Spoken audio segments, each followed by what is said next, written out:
فَمِنْهُمْ مَنْ هَدَّ اللَّهُ وَمِنْهُمْ مَنْ حَقَّتْ عَلَيْهِ الضَّلَالَةُ فَسِيرُوا فِي الْأَرْضِ فَانْظُرُوا كَيْفَ كَانَ عَاقِبَةُ الْمُكَذِّبِينَ.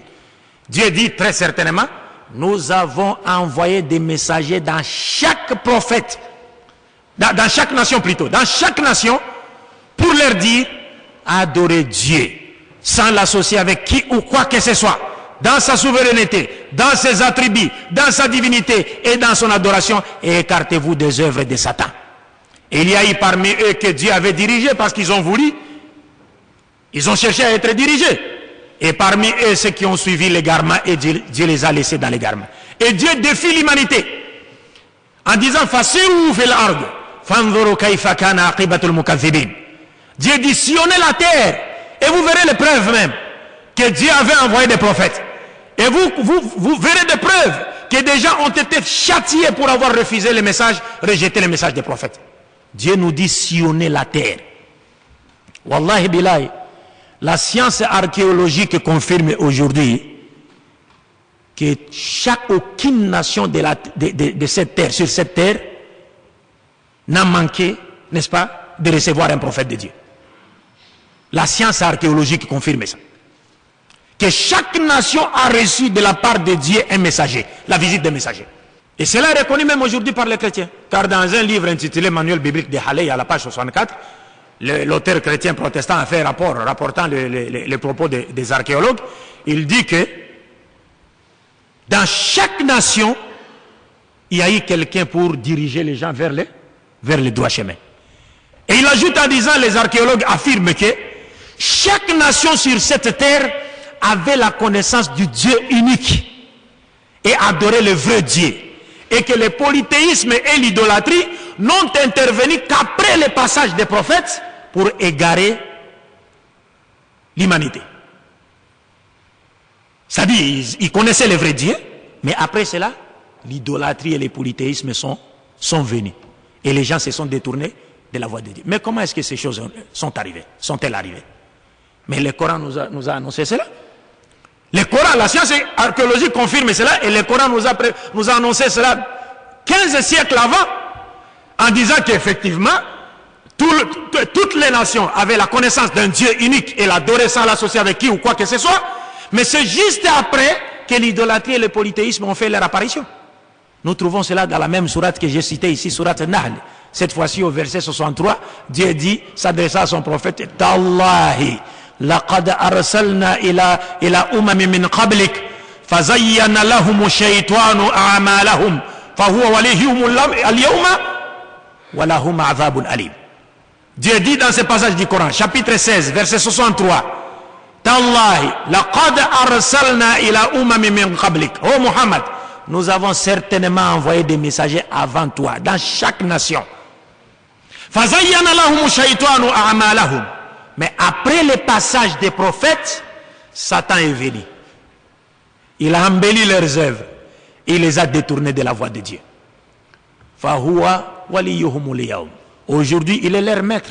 Il dirige leurs affaires. Mais en dernier jour, ils vont grincer les dents. Donc le Coran confirme cela. Que chaque nation sur cette terre a reçu la visite des messagers de Dieu. C'est normal que chaque nation puisse recevoir de Dieu la visite des messagers de Dieu. C'est normal, parce que tous nous avons été créés dans le noble but de vouer un culte pur et sincère qu'à Dieu seul. Mais là où il se pose un problème, c'est là où nous revenons dans notre thème maintenant. Parce qu'on a montré que le musulman avait une position réaliste. Chez nous, Jésus-Christ est un être humain, mais pas comme les autres, il s'agit d'un messager de Dieu.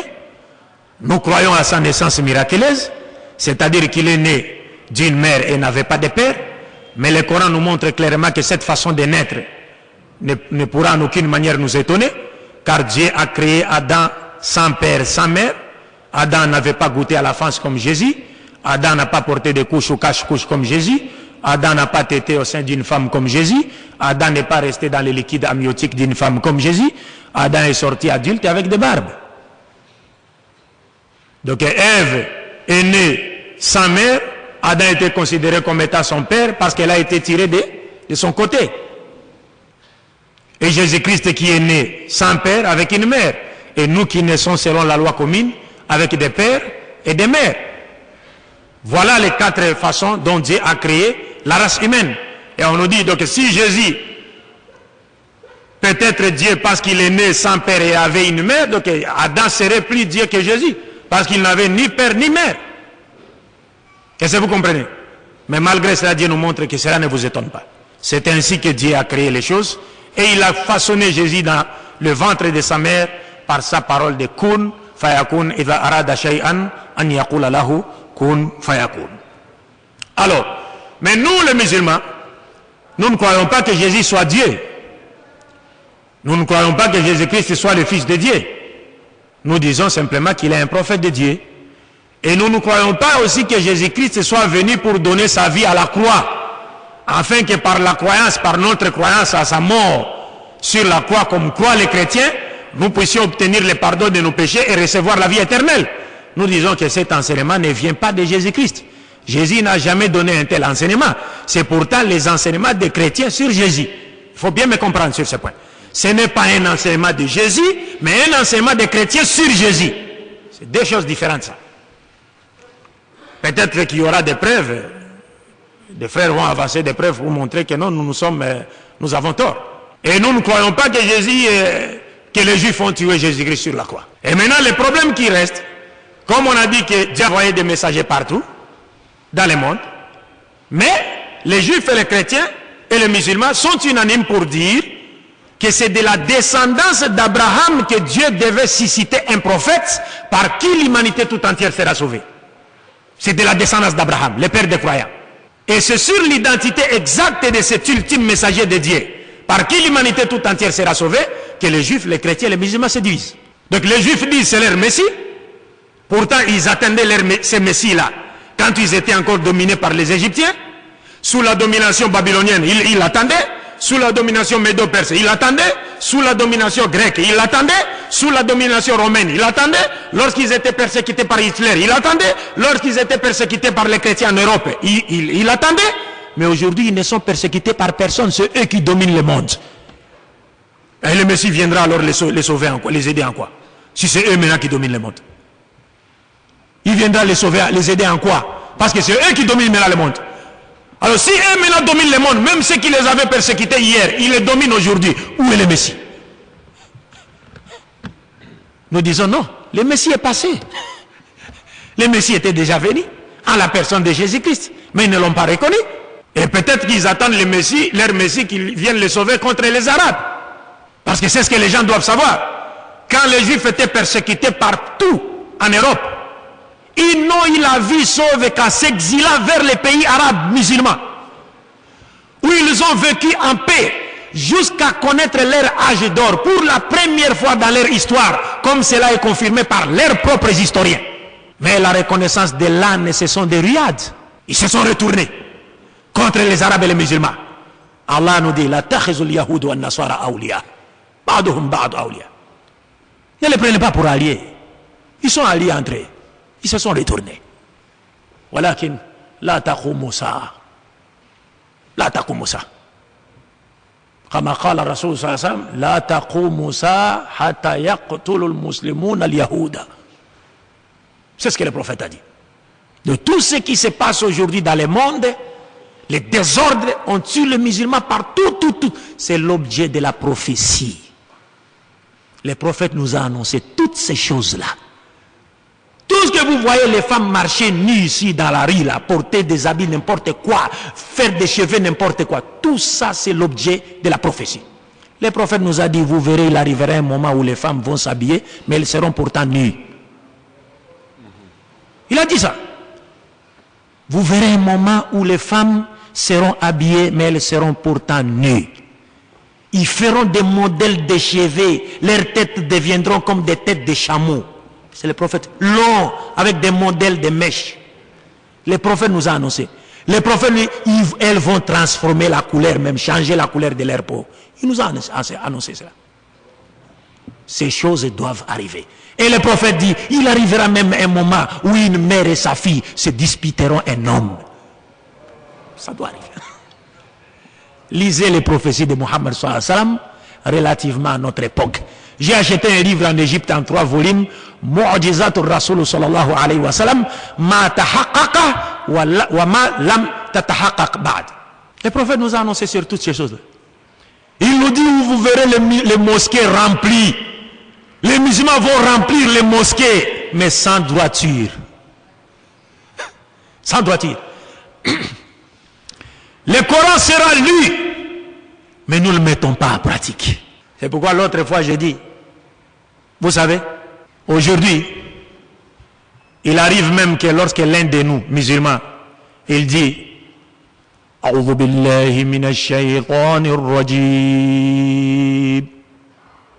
Quand Satan attend ça, il écoute ça, Satan, Iblis, il rit. Regarde mon ami là.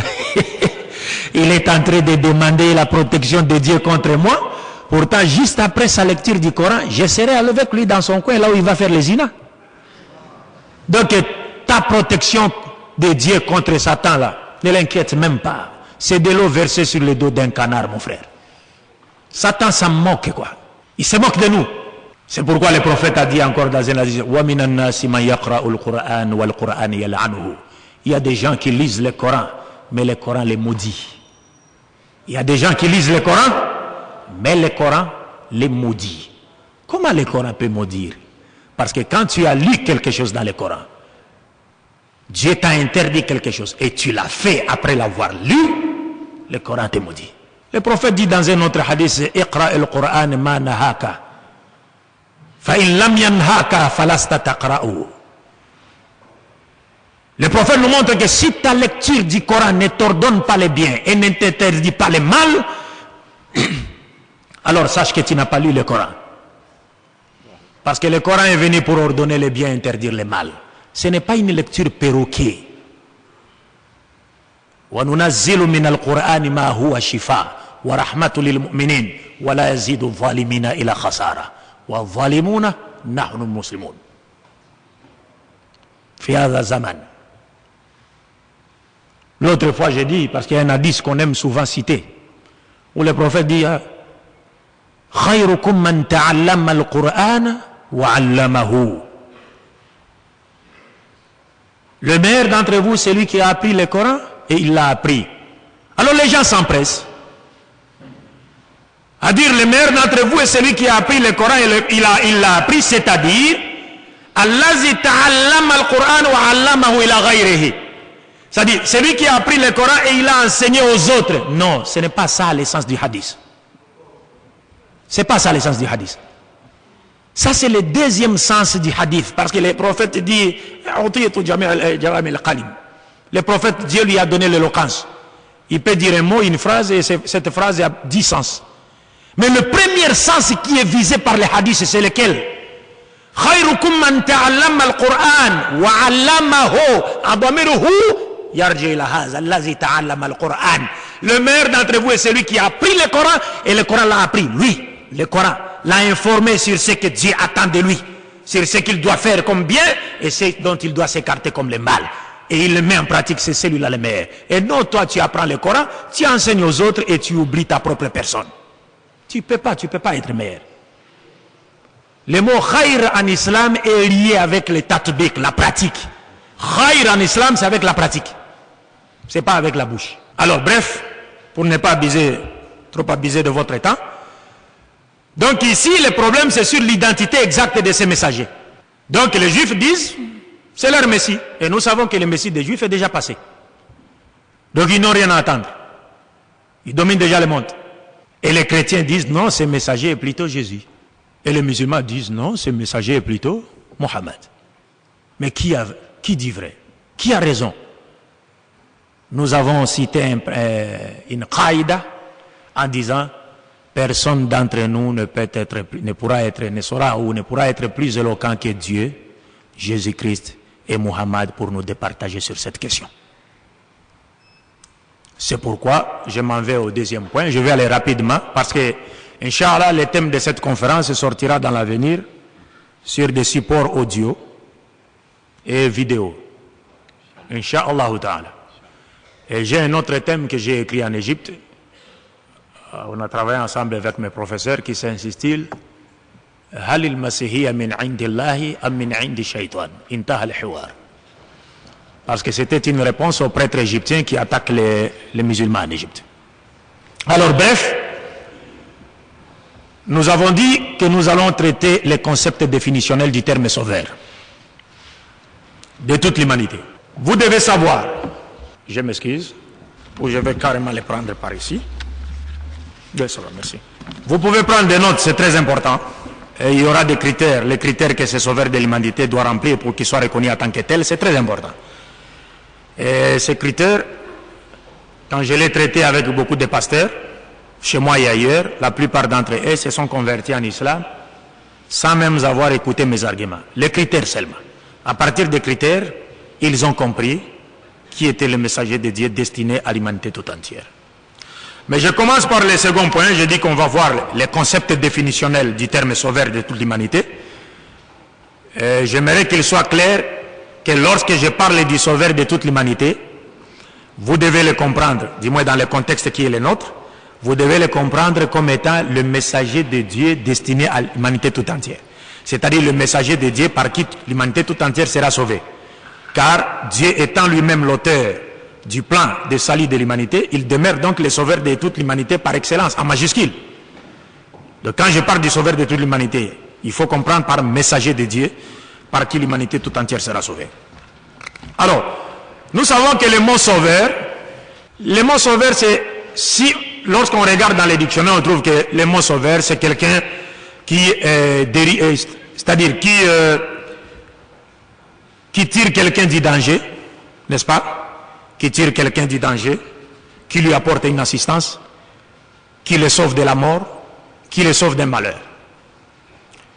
Mais dans le langage prophétique, le sauveur de toute l'humanité, selon l'axiome de la révélation divine, le sauveur de toute l'humanité est une personne qui apporte le salut, qui préservera ses bénéficiaires ou les bénéficiaires de la destruction. En faisant quoi? C'est-à-dire, cette personne doit offrir, il leur apporte le salut en leur offrant quoi? La première chose que ce sauveur de toute l'humanité doit offrir à l'humanité pour le sauver, c'est qu'il doit leur offrir une conception de Dieu dépourvue de toute idée polythéiste et idolâtre. Car vous êtes sans le savoir, vous savez comme moi que la première question en matière de foi, la première question dans les domaines religieux, c'est la connaissance de Dieu. Dieu dit, dans un hadith qudsi, il dit, Arifuni qabla an ta'budun. Connaissez-moi avant de m'adorer. C'est-à-dire qu'il ne faut pas chercher à adorer Dieu avant de l'avoir connu. Nous devons d'abord chercher à connaître Dieu pour ensuite faire quoi? L'adorer. Et même dans la Bible judéo-chrétienne, Dieu dit quelque part dans l'Élevée d'Osée 6.4, il dit, mon peuple se perd parce qu'il lui manque la connaissance. Donc la première chose, c'est que ce sauveur de l'humanité doit offrir à celle-ci, c'est-à-dire à l'humanité, une conception de Dieu dépourvue de toute idée idolâtre et polythéiste. Et nous savons comment le prophète Mohammed nous a présenté Dieu, comment il nous a décrit Dieu. C'est-à-dire la nature de Dieu est résumée dans la sourate Ikhlas, que chacun de nous pourra lire. Le deuxième point, c'est que ce sauveur de toute l'humanité doit donner aux humains un code parfait de conduite et de moralité. Il doit offrir à l'humanité un code parfait de conduite et de moralité. Parce que vous savez qu'aujourd'hui, les problèmes du monde actuel, c'est un problème spirituel et moral. Tous les savants, tous les observateurs disent que les problèmes plutôt du monde actuel, c'est un problème spirituel et moral. On a perdu les repères spirituels. On a perdu le repère moral. Toutes les vraies valeurs spirituelles et morales de l'humanité sont presque détruites. Et quelques-unes restent exceptionnellement dans le monde musulman ou parmi les musulmans. Parce que si on cherchait même à comparer les taux de sida entre les pays ici, vous trouverez que les taux les moindres sera trouvé dans le monde musulman. Pourquoi? Parce que nous appelons l'humanité à se soumettre à un système que personne ne contrôle, si c'est Dieu lui-même. Alors que les autres voudraient nous soumettre à des systèmes qu'eux ont bidouillés, qu'eux ont créés et qu'ils contrôlent pour leurs intérêts égoïstes. Alors, le troisième point, ce que doit faire un sauveur, c'est qu'il doit donner aux humains des règlements ou des principes clairs pour leur gouvernement social, économique et politique. Le prophète Mohammed sallallahu alayhi wa sallam n'a pas seulement été un prophète, il était également un gouverneur, il était un homme politique, il était un guerrier, il était tout. Le prophète Mohammed, c'est lui qui a étudié sa sira, le sait mieux que moi. Le quatrième point, c'est que le sauveur de toute l'humanité doit veiller et insister sans compromis à l'application de la loi divine sur toute la surface de la terre comme étant le seul et unique moyen par lequel l'humanité entière retrouvera la paix, la joie, le bonheur et la justice perdus dans les jardins d'Éden. Le modèle nous a été donné dans les jardins d'Éden, où vivaient nos premiers parents Adam et Ève. Ils étaient soumis à la loi de Dieu. Ils ont connu la paix, la joie, le bonheur. Mais aujourd'hui, il y a des gens qui œuvrent pour détourner l'humanité de la loi de Dieu. Et Dieu nous pose cette question dans le Coran. Afa hukm al-jahiliya yabghun wa man ahsanu min Allahi hukman liqawmin yuqinun. Dieu nous dit dans le Coran. Il voudrait suivre les législations des humains. Qui est meilleur que Dieu en matière de législation pour un peuple qui réfléchit, pour un peuple intelligent? Qui? Dieu a créé les êtres humains, il connaît mieux les êtres humains que quiconque. Il sait ce qui est mieux pour nous et ce qui ne l'est pas. Mais voilà que l'humanité d'aujourd'hui est entrée, il y a des groupes de gens qui œuvrent dans le but de détourner l'humanité de la loi de Dieu, comme l'a fait Iblis dans les jardins d'Éden. Et c'est ce qu'ils sont en train de faire. Et ils ont peur de l'islam, parce que l'islam invite l'humanité à retourner à la loi de Dieu. Alors qu'eux, ils voudraient détourner l'humanité de la loi de Dieu, comme Satan l'a fait dans les jardins d'Éden. Et c'est ce qui explique le conflit aujourd'hui dans le monde, quand on parle du choc de civilisation. Parce qu'il y a certains intellectuels modérés qui ne voudraient pas, certains intellectuels musulmans, soi-disant intellectuels musulmans modérés, qui voudraient qu'on ne parle pas de choc de civilisation, lorsqu'Allah lui-même nous parle de choc de civilisation dans le Coran. Il y a même certains intellectuels modérés en Europe à qui l'on a posé la question de savoir quel était leur avis sur la lapidation de la femme. C'était ça la question. D'abord, la question était mal posée. La lapidation de la femme. Est-ce que le Coran a-t-il recommandé que la femme soit uniquement lapidée? C'est cela?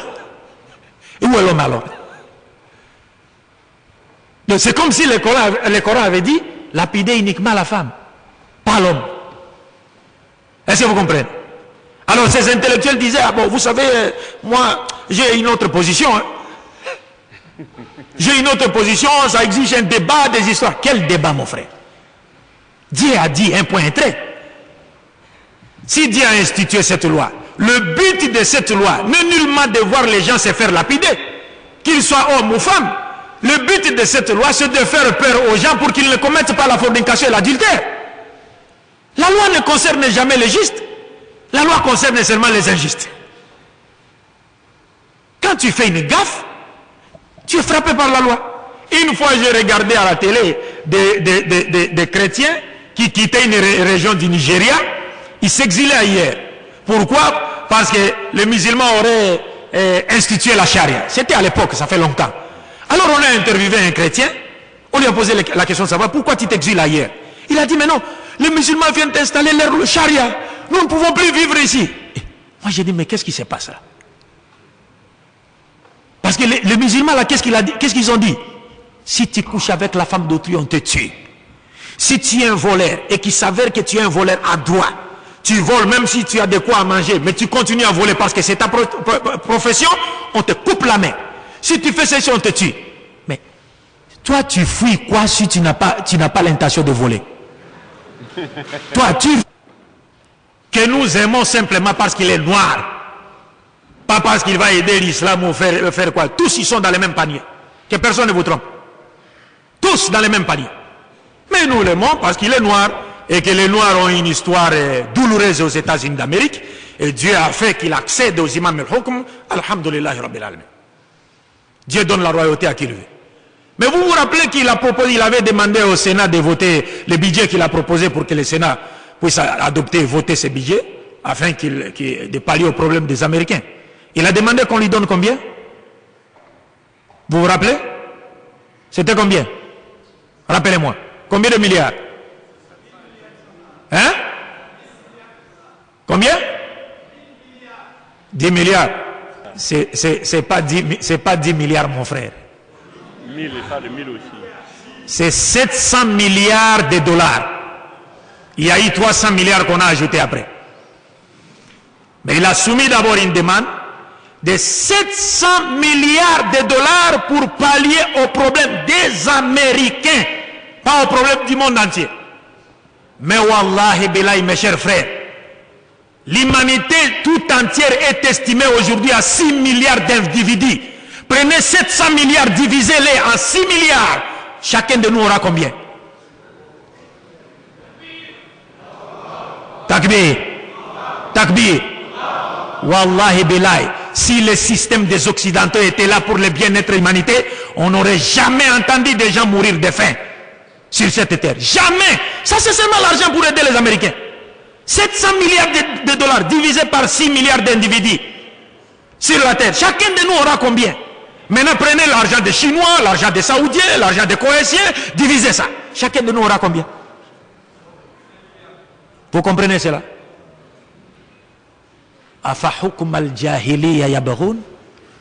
Ce sont les lois de la jahiliya, de l'ignorance que les gens voudraient mettre en pratique.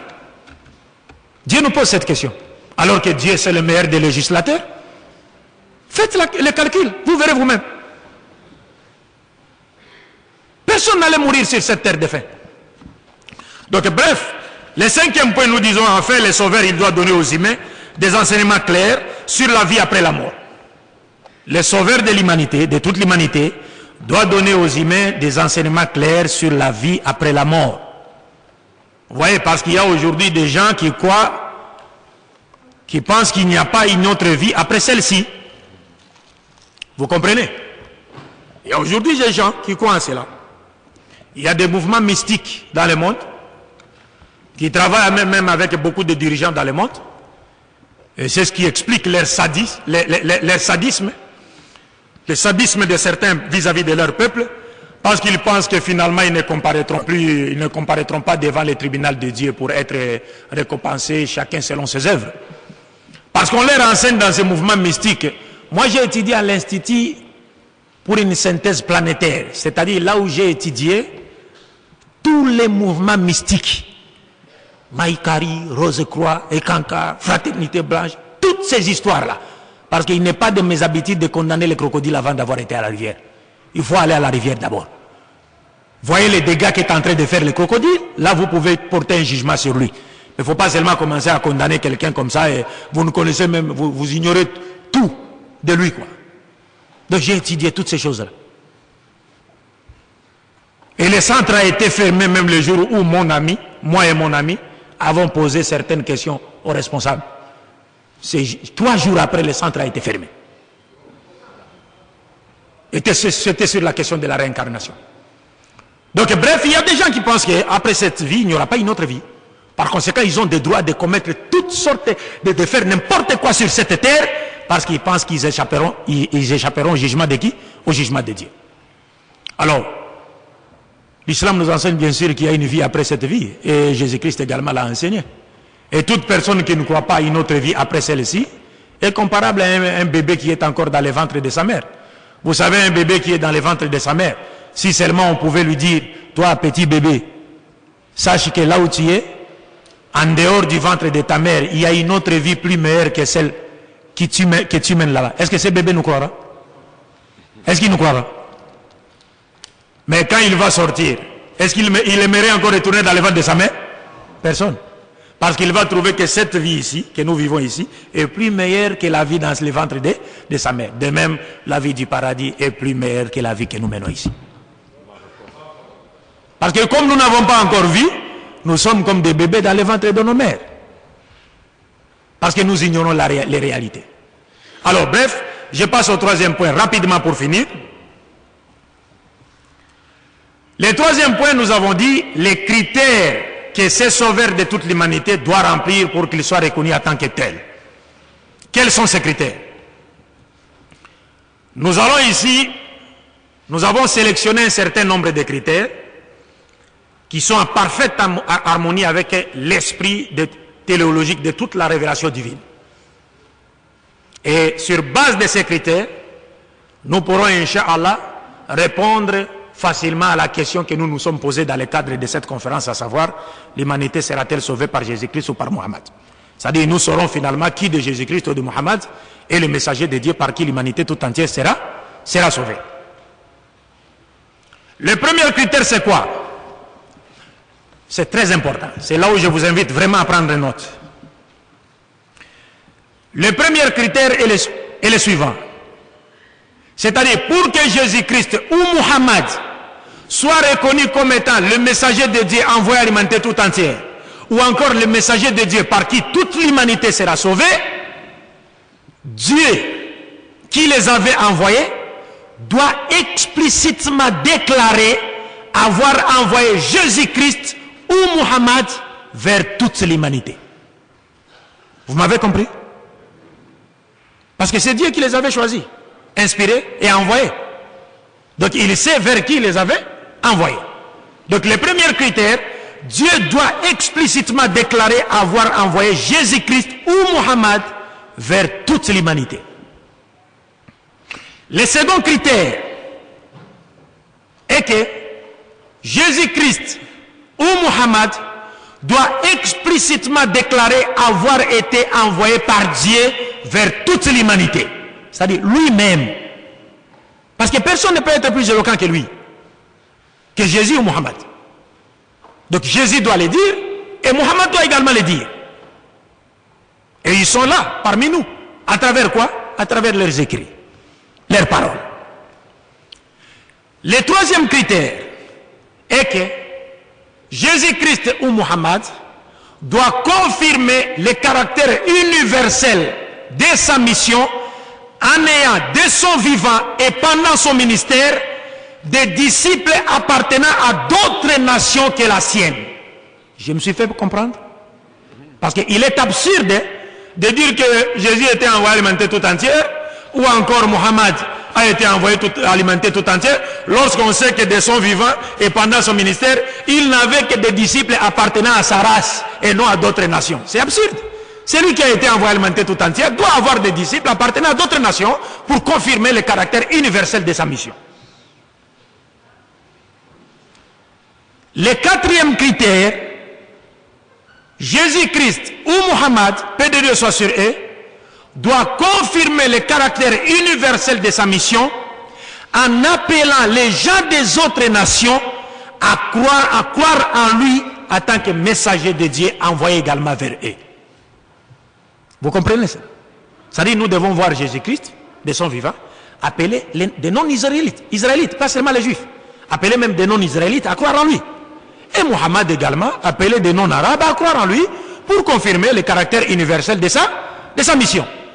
Et enfin, le dernier critère est que Jésus-Christ ou Mohammed doit affirmer le caractère universel de sa mission en établissant les critères, c'est-à-dire en mettant tous les êtres humains au même pied d'égalité, et cela en établissant un critère de noblesse aux yeux de Dieu, n'est-ce pas, que la raison raisonnante ne peut refuser. Vous m'avez compris?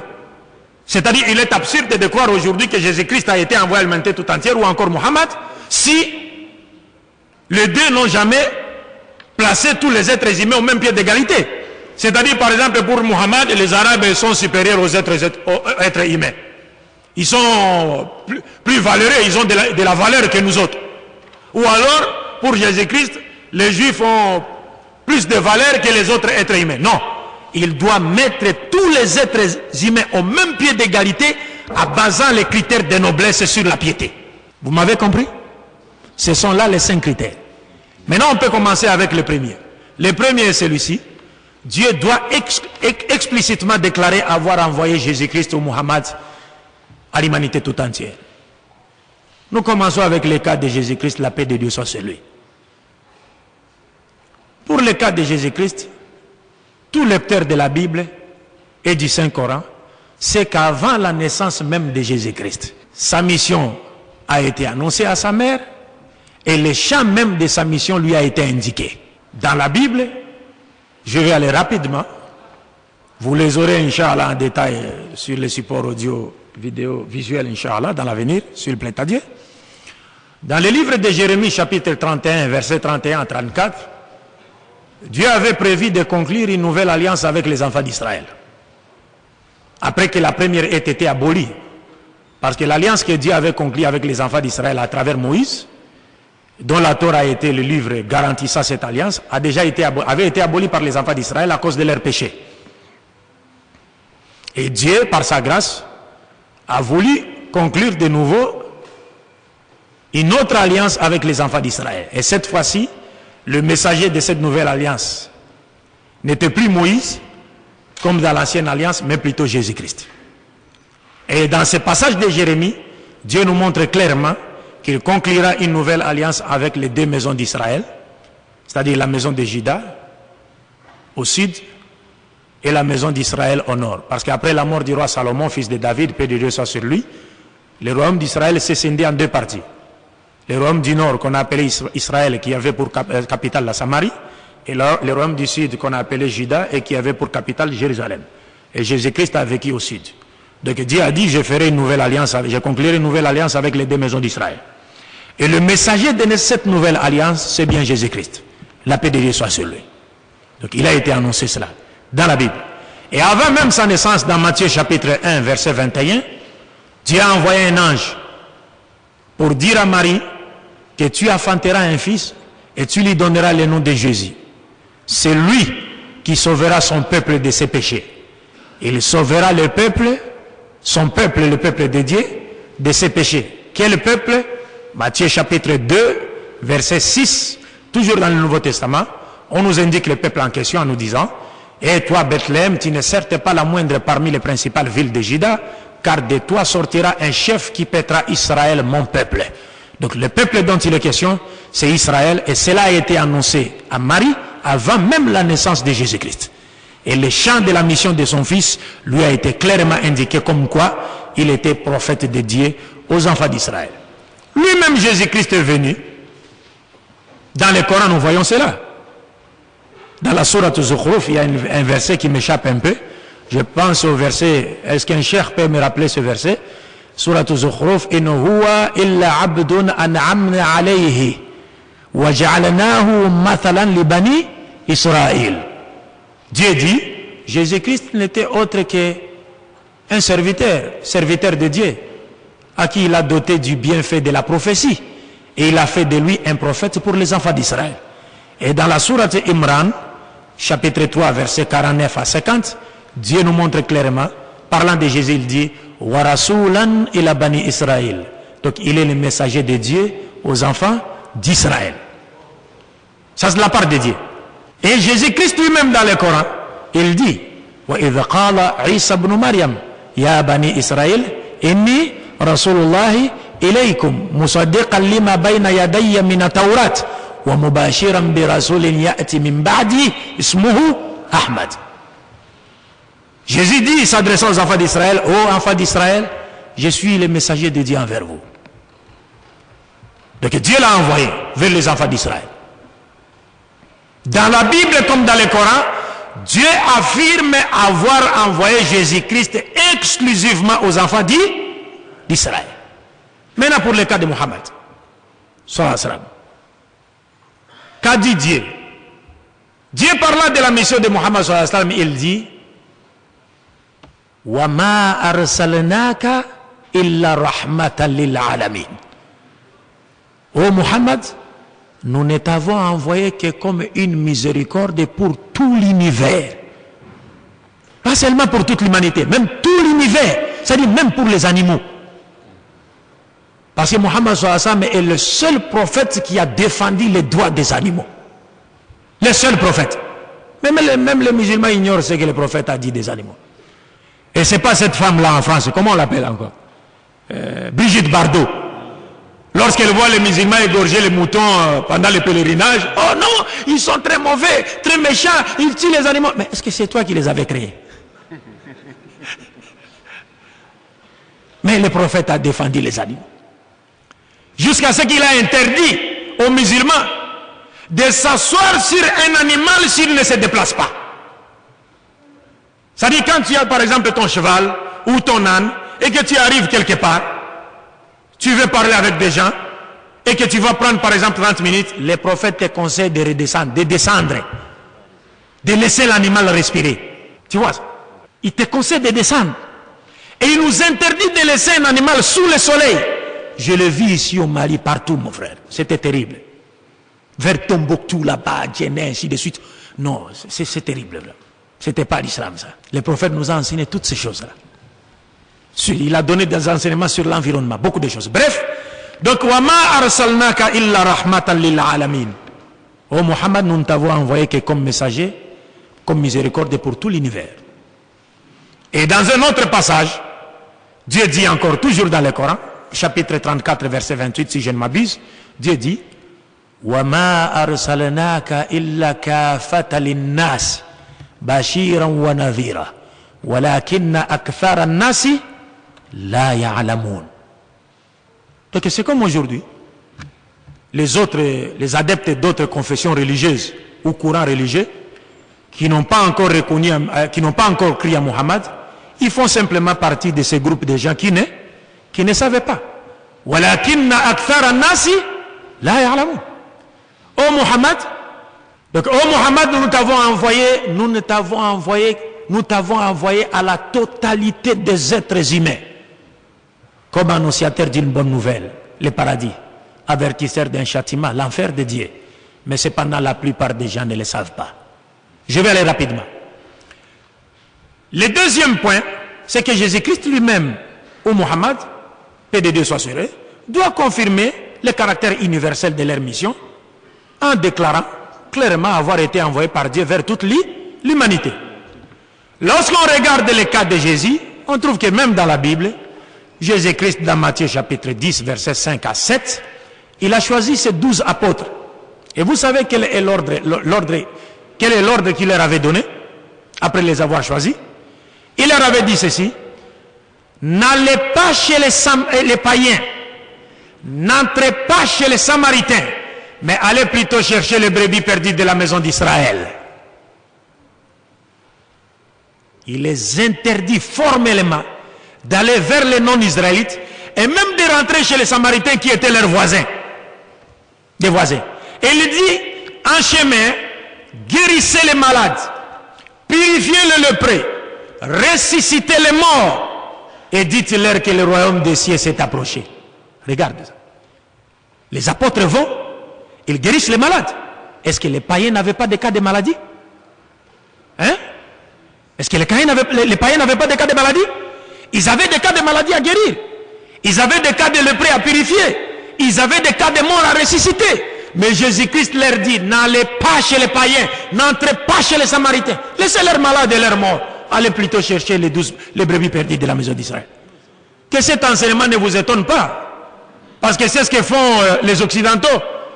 Après avoir créé un conflit en Afrique, ils viennent récupérer leurs ressortissants. Vous savez qu'est-ce qu'ils font? Vous savez ce qu'ils font? C'est la même chose.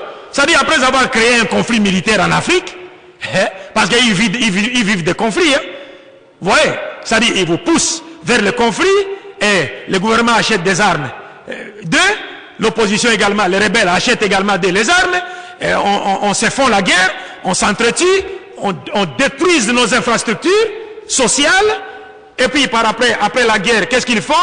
Ils nous proposent une dette que nous ne saurons jamais rembourser. Nous acceptons la dette pour reconstruire le pays, et comme nous ne pouvons pas rembourser cette dette, et des fois même ils poussent les dirigeants à bouffer l'argent pour qu'il ne rembourse plus la dette. Et donc, si nous sommes en position de ne plus rembourser la dette, ils nous imposent leur volonté politique. Ils nous imposent leur volonté politique. Donc, après avoir créé un conflit militaire en Afrique, quand ils viennent récupérer les ressortissants, vous savez ce qu'ils font? Ils ne prennent aucun Africain. Même s'ils viennent aussi au Mali. Que Dieu éloigne la guerre du Mali.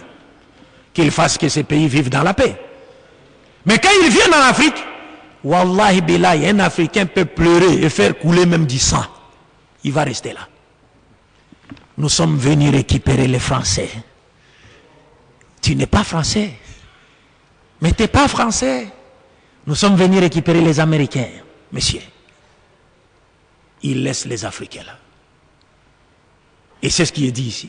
N'allez pas chez les païens. N'entrez pas chez les Samaritains. Allez plutôt chercher les brebis perdues de la maison d'Israël. Guérissez les malades parmi les Israélites. Purifiez les lépreux parmi les Juifs. Ressuscitez les morts juifs. Ça c'est Jésus. La paix de Dieu soit sur lui. Il n'a pas tort de le dire. Parce qu'il a Warasoulan, il a banni Israël. Il n'a pas tort. Parce qu'il a été envoyé aux enfants d'Israël. Alors, dans un autre passage de la Bible, il dit, Matthieu 12,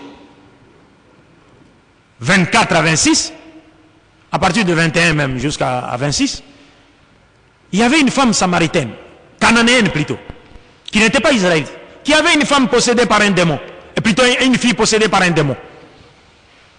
Jésus fouillait les Juifs qui cherchaient à les faire mourir. Il a quitté sa patrie, il s'est exilé, il est parti se cacher dans un territoire païen. La femme a entendu parler de Jésus. Elle est partie le voir. Elle lui a dit, maître, ma fille est tourmentée, sérieusement tourmentée par un démon. Sauve-moi. La Bible nous dit, Jésus ne lui répondit pas un mot, parce que Jésus était en train de marcher avec ses apôtres. La femme criait derrière, maître, maître, aie pitié de moi, ma fille est sérieusement tourmentée par un démon. Jésus ne s'est pas retourné. Les apôtres de Jésus, au lieu de lui dire, maître, cette femme est en train de crier derrière toi, secours-la. Les apôtres sont partis dire à Jésus, ont plutôt dit à Jésus ceci, maître, elle crie derrière nous, chasse-la. Il faut la chasser. Et tu sais ce que dit, ça c'est Matthieu chapitre 21 jusqu'au verset, chapitre 21, verset, chapitre 15, verset 21 jusqu'à 26. Oui. Et tu sais ce que Jésus-Christ, vous savez ce que le Christ a dit, la paix de Dieu soit sur lui, il s'est retourné pour dire, je n'ai été envoyé qu'aux brebis perdues de la maison d'Israël. Je n'ai été envoyé qu'aux brebis perdues de la maison d'Israël. Est-ce que je n'ai été envoyé qu'aux brebis perdues de la maison d'Israël veut dire, j'ai été envoyé alimenter tout entier? Mais il y a des frères chrétiens, quand ils voient cette parole, ils disent, mais non, oui, c'est ça, mais il fallait qu'ils commencent d'abord avec les enfants d'Israël, puis après passer vers nous, quoi. Non, Jésus-Christ est plus que formel. Il a dit à la femme cananéenne, je n'ai été envoyé qu'aux brebis perdues de la maison d'Israël. Et il a continué. La femme a dit, maître, secours-moi. Et Jésus se retourna pour lui dire encore, une seconde fois, il n'est pas bon de prendre le pain des enfants et de les jeter aux petits chiens. Vous avez compris ça? C'est-à-dire, si le prophète Mohammed sallallahu alayhi wa sallam avait tenu un tel propos, oh, mais nous, on n'allait pas boire de l'eau ici. Si le prophète Mohammed sallallahu alayhi wa sallam avait dit à une personne étrangère, il n'est pas bon de prendre le pain des enfants et de les jeter aux petits chiens, mais ça aurait été terrible. Mais parce que si tu demandes à n'importe quel pasteur, qu'est-ce qui est pain, qui sont les enfants et qui sont les chiens? Quand je pose cette question, c'est terrible. Le pain, c'est quoi? Le pain, c'est l'évangile de Jésus-Christ et les miracles qui accompagnaient cet évangile. Les enfants, ce sont les enfants d'Israël. Et les petits chiens, ce sont les non-juifs. Tous les non-juifs. Allahu Akbar. Parce que les juifs considéraient les non-juifs comme étant, ils les qualifiaient de chiens. Parce que le chien est un animal impur chez les juifs. Chez nous en islam, c'est seulement le nez, la narine du chien qui est impur, mais son corps n'est pas impur. Mais par contre, chez les juifs, même le corps est impur. Alors la femme réplique en disant à Jésus, mais maître, le petit chien mange aussi les miettes qui tombent de la table de leur maître. Voyez ça, la sagesse. Ça dit, la femme lui dit, mais maître, je ne demande pas les pains des enfants. Je demande seulement les miettes qui tombent de la table du maître. Si vous me donnez ces miettes, ça ne changera rien du pain des enfants. Donc les enfants peuvent bien manger leur pain et les chiens se contenter des miettes qui tombent de la table du maître. Tu vois cette réponse-là? Alors quand Jésus a entendu cela, il a été vaincu par la réponse de la femme, parce que lui-même a enseigné une histoire, l'histoire du riche et des pauvres Lazare, dans la Bible. Il a dit le pauvre Lazare allait rentrer dans la maison du riche et il se contentait des aliments qui tombaient de sa table. Et lui et le chien du maître, il mangeait ça. Donc il était au courant de cela. Alors quand la réplique de la femme a poussé Jésus à lui dire quoi? Selon la version de Marc, Jésus-Christ lui dira, femme, à cause de cette parole, va, ta fille est guérie. Vous comprenez? À cause de cette parole, va, ta fille est guérie. Alors souvent nos frères chrétiens disent, mais finalement il a assisté. Oui, il a assisté. Mais pourquoi l'a-t-il assisté? C'est pas parce qu'il avait une disposition intérieure positive de bien vouloir assister la femme. Mais c'est parce qu'il a été vaincu par la réponse de la femme et par la foi bravante de la femme, qui n'était pas prête à lâcher l'affaire, pourvu que sa fille soit guérie. Mais les pains étaient les pains des enfants. Si moi j'achetais du pain pour mes enfants à la pâtisserie ou à la boulangerie, et que mon voisin venait la nuit frapper à ma porte, dire que non, mes enfants ont faim, je n'ai rien à leur donner, est-ce que vous pouvez me donner le pain que vous avez acheté pour vos enfants? Si je lui donnais le pain que j'ai acheté pour mes enfants, pour qu'il donne à ses enfants, est-ce que cela voudrait dire que moi j'ai acheté ces pains pour ses enfants? Non. C'est simplement une assistance en personne en danger. Mais cela ne leur donne nullement le droit sur le pain que j'ai acheté pour mes enfants. Mais nous retirons de cette histoire que Jésus-Christ a clairement indiqué qu'il avait été envoyé qu'aux brebis perdues de la maison d'Israël. C'est pourquoi dans le Coran il a dit,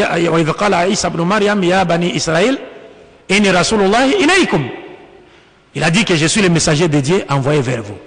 Je dois vraiment me résumer à l'extrême, hein, pour qu'on finisse, quoi, parce que même ma conclusion, je ne sais pas si je vais bien la tirer. Et comme c'est la première fois que je prenne la parole devant un auditoire malien, j'avais cette soif-là. C'est pourquoi je frappais un peu par-ci par-là, quoi. Il y a des balles perdues. Donc le Coran confirme cela, que Dieu a dit qu'il n'avait envoyé Jésus qu'aux enfants d'Israël. Et Jésus lui-même confirme dans la Bible comme dans le Coran qu'il n'a été envoyé qu'aux brebis perdues de la maison d'Israël. Maintenant, Mohammed sallallahu alayhi wa sallam, qu'est-ce qu'il dit de sa mission? Il est dit dans le Coran, Dieu lui dit, Qul ya ayyuhan nasu, inni rasulullahi ilaykum jami'a. Oh, vous les êtres humains, je suis le messager de Dieu envers vous tous. C'est Mohammed qui dit. Jésus a dit, il n'a été envoyé qu'aux brebis perdues de la maison d'Israël. Mohammed dit, j'ai été envoyé alimenter tout entier. Sur le cas de Jésus, Dieu dit, je l'ai envoyé aux enfants d'Israël. Sur le cas de Mohammed, Dieu dit, il a envoyé Mohammed alimenter tout entier. Et Mohammed sallallahu alayhi wa sallam ne s'arrête pas là, il ajoute, il dit, Bu'istu ila nasi kafa, al-ahmar wal-aswad. J'ai été envoyé à la totalité des êtres humains, aux blancs comme aux noirs. C'est le prophète qui le dit. Et il dit, Kana nabiyyu yub'athu ila qawmihi khasatan, wa inama ana bu'istu ila nasi ammatan. Le prophète dit, tous mes prédécesseurs, tout prophète envoyé avant moi n'a été envoyé qu'à son peuple. Mais par contre, moi, j'ai été envoyé à la totalité des êtres humains. Ça, c'est Mohammed qui parle. Donc, les choses sont plus que claires. Le troisième critère, rapidement, parce que je laisse d'autres hadiths à côté. Le troisième critère, nous disons, Jésus-Christ, ça c'est le quatrième. Jésus-Christ ou Mohammed doit confirmer, c'est le troisième, Jésus-Christ ou Mohammed doit confirmer le caractère universel de sa mission en ayant de son vivant et pendant son ministère, en ayant dans son entourage de son vivant et pendant son ministère des disciples appartenant à d'autres nations que la sienne. Mais je pense que sur ce point, il n'y a pas de commentaire. C'est vraiment non comment. Parce que Jésus-Christ, la paix de Dieu soit sur lui. Depuis Genèse jusqu'à l'Apocalypse, dans les livres des chrétiens, il n'a jamais eu un disciple appartenant à une autre nation que la nation juive. Nulle part. Il n'a jamais eu de de disciples non israélites. Nulle part jusqu'à la fin des temps. Mais par contre, Mohammed sallallahu alayhi wa sallam, ça ne demande même pas un commentaire. Vous vous rappelez vous-même de notre frère Bilal, les Noirs. Il avait un disciple noir, il avait un disciple perse, il avait un disciple romain, il avait des disciples venant d'Inde. Non seulement il avait des disciples appartenant à d'autres races, mais il leur avait dit que je suis le messager de Dieu envoyé à toute l'humanité. Il n'y a pas de commentaire. Alors nous passons au quatrième critère. Le quatrième critère, c'est que Jésus-Christ ou Mohammed doit confirmer le caractère universel de sa mission en appelant les gens des autres nations à croire en lui. Ici encore, c'est sans commentaire. Jésus-Christ n'a invité aucune personne dans toute la Bible à croire en lui en tant que messager de Dieu, envoyé également au non-israélite. Ça n'existe nulle part. Jésus a rencontré Pilate face à face. Il a parlé avec Pilate. Il ne l'a pas invité à croire en lui. Il a rencontré Hérode. Il ne l'a jamais invité à croire en lui. Mais Mohammed sallallahu alayhi wa sallam n'a rencontré ni Pilate, ni Hérode, et moins encore l'empereur romain. Mais il a cependant écrit des lettres et envoyé à l'empereur romain un message pour lui dire que je suis le messager de Dieu envoyé à l'humanité tout entière. Il lui envoie un message, il envoie un message à l'empereur perse, il envoie un message au roi d'Égypte en leur disant je suis le messager de Dieu envoyé à l'humanité tout entière. Pourtant ces gens n'étaient pas avec lui à la Mecque, mais Jésus était avec eux en Palestine. Mais il ne leur avait jamais dit cela. Mais Mohammed qui n'a jamais été avec eux, il leur avait envoyé un message, les invitant à croire en lui en tant que dernier messager de Dieu envoyé à l'humanité tout entière. Le dernier point, et il convient, je vais ajouter quelque chose, parce qu'il y a des frères chrétiens qui disent, mais non, ouais, mais si Jésus-Christ n'a pas invité quiconque à croire en lui, mais il a néanmoins envoyé ses apôtres, aller prêcher son évangile aux gens des autres nations. Je vous dis et je leur ai dit, qu'il n'y a pas un seul verset de la Bible, du moins pour ceux dont les paupières de discernement ne dorment pas, qui dit que Jésus-Christ avait envoyé ses disciples aller prêcher l'évangile aux autres nations, à d'autres nations que la nation juive. Il y a des versets que les chrétiens citent, mais tous les chrétiens qui citent ces versets-là, ils n'en connaissent jamais le sens. Et cela a été le cas de beaucoup de pasteurs qui m'ont rencontré lors de mes multiples conférences débats. Il y a des versets dans la Bible où Jésus dit à ses disciples, allez dans toutes les nations, faites des hommes, des disciples, en les baptisant au nom du Père, du Fils et du Saint-Esprit. D'ailleurs, vous allez voir que dans la Bible même, il y a des savants chrétiens qui vous disent même la partie au nom du Père, du Fils et du Saint-Esprit n'a jamais figuré dans les textes originaux. Ça, c'est un premier point. Et puis nous allons peut-être essayer de traiter cela. Mais aller dans toutes les nations, est-ce que voudrait dire qu'il les a envoyés à aller prêcher son évangile vers aux autres nations? Nous verrons la suite de la mission des apôtres et s'ils ont respecté cet ordre de Jésus en prêchant l'évangile aux gens des autres nations. Vous verrez cela. Mais ce verset a un sens et le sens n'a rien à voir avec l'évangélisation des autres nations.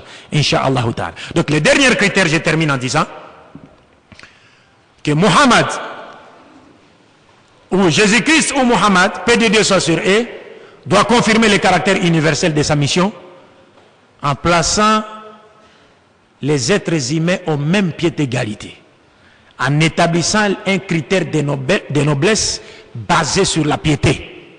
Car il est pratiquement impossible ou absurde, il est inconcevable qu'on puisse dire de Jésus-Christ ou de Mohammed qu'il a été envoyé à l'humanité tout entière si l'on sait qu'il a élevé son peuple au détriment des autres peuples. Un messager de Dieu qui a été envoyé à l'humanité tout entière ne peut en aucune manière élever une autre nation au-dessus des autres nations. Il ne peut en aucune manière élever une race au-dessus des autres races. Il ne peut en aucune manière élever un peuple au-dessus des autres peuples. Pas du tout. Parce que lui, il est pour tout le peuple. Messager de Dieu. Jésus-Christ l'a fait? Pas du tout. La preuve est que ce que nous avons cité avant. Nous avons dit, il a donné cet ordre à ses apôtres en leur disant, n'allez pas chez les païens, n'entrez pas chez les samaritains, mais allez plutôt chercher les brebis perdues de la maison d'Israël. Et il leur avait enjoint de guérir leurs malades, de purifier leurs lépreux et de ressusciter leurs morts Pourtant, les Israélites n'étaient pas les seuls à avoir les cas de maladies à guérir et de lépreux à purifier ou de morts à ressusciter dans la région. Il y avait des païens qui avaient ces cas-là. Mais ils n'avaient pas reçu de Jésus l'ordre d'aller les guérir ou les purifier ou encore ressusciter leurs morts. Et ce qui est grave encore, vous verrez, on va terminer bientôt, Inch'Allah, vous verrez que à l'époque de Jésus-Christ, la paix de Dieu soit sur lui, le temple de Jérusalem, qui existait à l'époque de Jésus, était divisé en quatre grandes parties. Il y a une partie centrale qu'on appelait Débir. Cette partie a été en forme cubique, comme la Kaaba. C'est comme la Kaaba, cubique. Il y avait une pierre au milieu. Par contre, dans la Kaaba, il y a une pierre dans l'angle. Mais à Jérusalem, la pierre était au milieu et il mettait la Torah de Moïse dessus. Mais à l'époque de Jésus, la Torah n'était plus là, on ne la mettait plus là-bas. Parce que d'abord la Torah a été brûlée, puis elle a été réécrite par après. Et il y a des parties qui se sont égarées, quoi.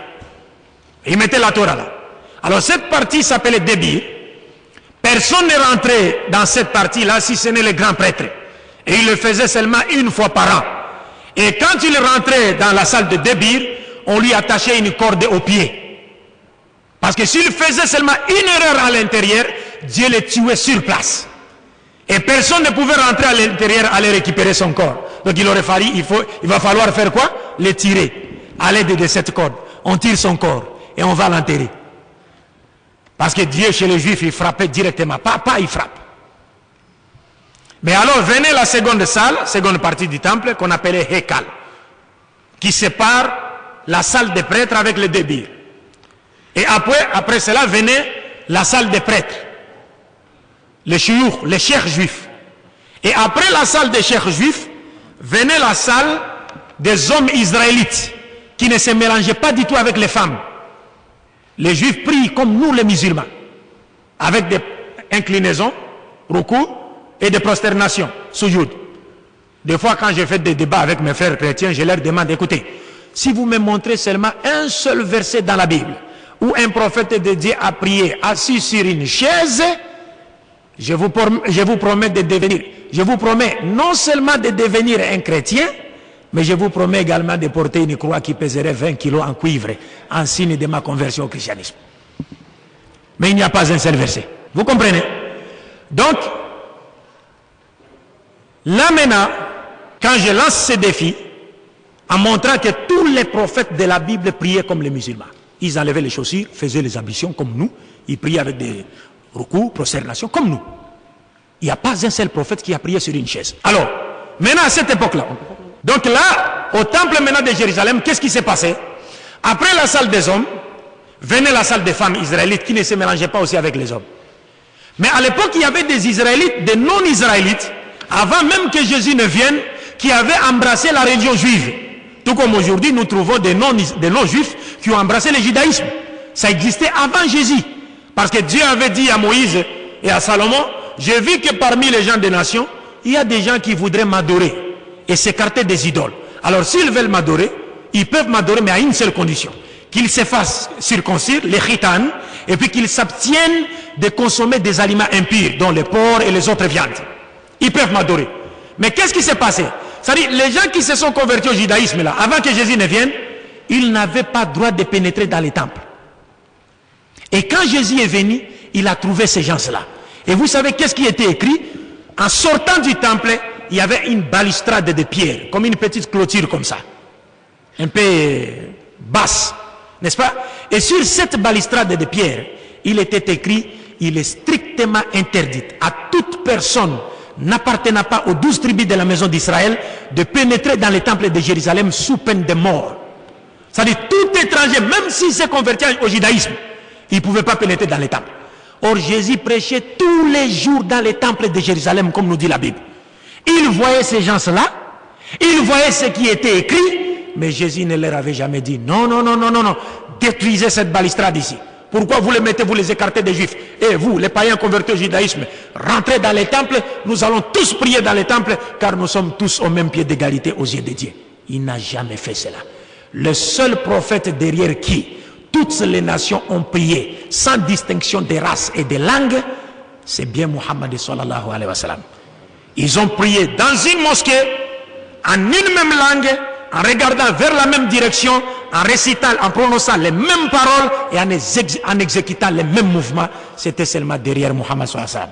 Et c'est lui, Muhammad sallallahu alayhi wa sallam, qui vous dit, Ya ayyuhan nasu, inna rabbakum wahid, wa inna abakum wahid. Allah, la fadl al-arabi ala ajami, wala li-ajami ala al-arabi, wala al-aswad ala al-ahmar, wala al-ahmar ala al-aswad illa bitaqwa, wa khayrukum inda Allahi atqakum.